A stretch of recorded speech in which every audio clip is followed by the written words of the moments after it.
ನಮಸ್ಕಾರ ಸ್ನೇಹಿತರೆ. Big boss ಶೋನಲ್ಲಿ ಇವತ್ತು ವಾರದ ಕತೆ ಕಿಚ್ಚನ ಜೊತೆ ಸಂಚಿಕೆ ಪ್ರಸಾರವಾಗಲಿದೆ. ಕುತೂಹಲಕಾರಿ ವಿಚಾರ ಏನಂದ್ರೆ ಸುದೀಪ್ ಎದುರಲ್ಲೇ ಧ್ರುವಂತ್ ಹಾಗೂ ರಜತ್ ಕಿತ್ತಾಡ್ಕೊಂಡಿದ್ದಾರೆ. ಬಿಗ್ ಬಾಸ್ ಶೋನಲ್ಲಿ ಇವತ್ತು ವಾರದ ಕತೆ ಕಿಚ್ಚನ ಜೊತೆ ಸಂಚಿಕೆ ಪ್ರಸಾರವಾಗಲಿದೆ.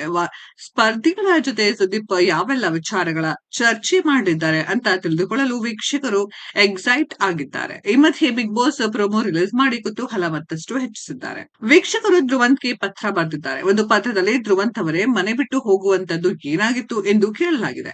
ಅದಕ್ಕೆ ಉತ್ತರಿಸಿದ ಧ್ರುವಂತ್ ಅಲ್ಲದೆ ಇರುವ ಆರೋಪಗಳನ್ನ ನಿರಂತರವಾಗಿ ತೆಗೆದುಕೊಳ್ಳಬೇಕಾಯಿತು, ಅದರಲ್ಲಿ ಆಗುವ ಡ್ಯಾಮೇಜ್ ಬೇಕಾ ಅನ್ನೋ ಯೋಚನೆ ಬಂತು ಎಂದಿದ್ದಾರೆ. ಈ ವೇಳೆ ಮಧ್ಯ ಪ್ರವೇಶ ಮಾಡುವ ರಜತ್, ಸರ್ ಡ್ಯಾಮೇಜ್ ಇವರೇ ಮಾಡ್ಕೊಂಡಿರೋದು, ಅಸಭ್ಯವಾಗಿ ಮಾತನಾಡೋದು, ಅಸಭ್ಯವಾಗಿ ನಡೆದುಕೊಳ್ಳುವುದು ಎಂದಿದ್ದಾರೆ. ಆಗ ಕೋಪಗೊಳ್ಳುವ ಧ್ರುವಂತ್, ಇದು ವೆರಿ ವೆರಿ ರಾಂಗ್ ಸ್ಟೇಟ್ಮೆಂಟ್ ಅಂತ ಮಾತನಾಡಲು ಹೋಗಿದ್ದಾರೆ. ಆದ್ರೆ ರಜತ್ ಸುಮ್ಮನೆ ಆಗೋದಿಲ್ಲ. ಸರ್ ನಾನು ನೇರವಾಗಿ ಮಾತನಾಡ್ತೀನಿ, ತಡ್ಕೋ ಈಗ ಎಂದಿದ್ದಾರೆ. ಅದಕ್ಕೆ ರೊಚ್ಚಿಗೇಳುವ ಧ್ರುವಂತ್, ನೀನು ತಡ್ಕೋ, ಇದನ್ನೆಲ್ಲ ನೀನು ನನ್ನ ಹತ್ತಿರ ಮಾತನಾಡಲು ಬರಬೇಡ, ಬೇರೆ ಫಲಹಾರ ಅಲ್ಲ, ಎಷ್ಟರಲ್ಲಿ ಇರಬೇಕೋ ಅಷ್ಟರಲ್ಲಿ ಇರು ಎಂದು ವಾರ್ನ್ ಮಾಡಿದ್ದಾರೆ. ಇದನ್ನ ನೋಡಿಕೊಂಡು ಸುದೀಪ್ ನಗುತ್ತಾ ನಿಂತಿದ್ರು. ಸುದೀಪ್ ಉತ್ತರ ಏನು ಅನ್ನೋದು ಇಂದು ರಾತ್ರಿ ಗೊತ್ತಾಗಲಿದೆ. ಸ್ನೇಹಿತರೆ, ಇದರ ಬಗ್ಗೆ ನಿಮ್ಮ ಅನಿಸಿಕೆಯನ್ನ ಕಮೆಂಟ್ ಬಾಕ್ಸ್ ಅಲ್ಲಿ ಕಮೆಂಟ್ ಮಾಡಿ.